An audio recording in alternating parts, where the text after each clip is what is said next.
সম্মানিত মাছ চাষী ভাই ও বন্ধুগণ, তো আশা করি সকলেই ভালো এবং সুস্থ আছেন। তো ভিডিওতে এখন আপনারা যে মাছের পোনাগুলো দেখতে পাচ্ছেন এগুলো হচ্ছে নদীর আইর মাছের পোনা। তো যে সকল খামারে ভাইরা অরিজিনাল নদীর আইর মাছের পোনা খুঁজতেছেন চাষের জন্য, তারা কিন্তু আমাদের কাছ থেকে এই নদীর আইর মাছের পোনাগুলো সংগ্রহ করতে পারেন। এইগুলো 100% নদীর আইর মাছের পোনা। তো এই মাছগুলো প্রথম অবস্থায় আমরা জেলেদের কাছ থেকে সংগ্রহ করে তারপরে কিন্তু সারা বাংলাদেশে বিক্রি করে থাকি হোম ডেলিভারির মাধ্যমে। আর এইগুলো পিস হিসাবে বিক্রি করি। এই আইর মাছ কিন্তু আপনারা পুকুরেও চাষ করতে পারবেন, যে কোনো পুকুরে এবং কি যে কোনো জলাশয়ের মধ্যেই। তো আইর মাছ আগে একসময় আমাদের দেশে খাল বিল নদী নালাতে পাওয়া গেলেও কিন্তু আইর মাছ এখন দেখা মিলছে চাষের মাছ হিসাবেও।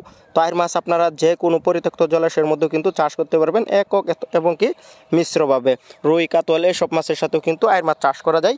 এবং কি আইর মাছের খাবার হচ্ছে দারকিনা কানপোনা, প্রাকৃতিক খাবার খেয়ে কিন্তু আইর মাছগুলো বেশ বড় হয়ে থাকে।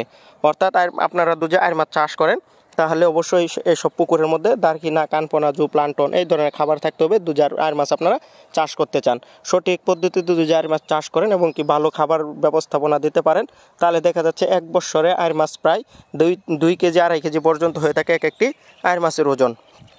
তো আইর মাছ চাষ পদ্ধতি কিন্তু খুবই সহজ। তো যারা আগ্রহী আছেন আইর মাছের পোনা ক্রয় করবেন অবশ্যই যোগাযোগ করবেন স্ক্রিনে দেওয়া নম্বরে। আরেকটি কথা হচ্ছে, আপনারা যদি একবার পুকুরে আইর মাছের পোনা ক্রয় করে চাষ করেন, পরবর্তীতে আপনাদের কোনো আইর মাছের পোনা কিনতে হবে না। এর কারণ হচ্ছে আইর মাছ নিজে নিজেই পুকুরে বাচ্চা দিয়ে থাকে। তো সেজন্য যে সকল খামারের বাইরে একবার আইর মাছের পোনা ক্রয় করবেন বা বড় হয়ে থাকবো সেসব পুকুরের মধ্যে আর আইর মাছের বাচ্চা কিনে ছাড়তে হবে না। চাইলে আপনারাও কিন্তু আইর মাছের পোনা পরে বিক্রি করতে পারবেন। আর আইর মাছ হচ্ছে বাজারের একটি দামি মাছ। তো এই মাছ দামি থাকলেও কিন্তু চাষে খরচ খুবই কম, নাই বললেই চলে, যেহেতু প্রাকৃতিক খাবারকে এই মাছগুলো বড় হয়ে থাকে।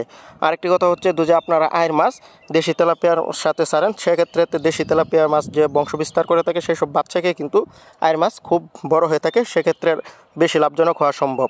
তো যারা আগ্রহী আছেন অল্প খরচে ঝুঁকি কম ঝুঁকিতে মাছ চাষ করতেন, যারা আইর মাছের পোনা চাষ করতে পারেন। তো ভিডিওটি দেখার জন্য সকলকে অসংখ্য ধন্যবাদ।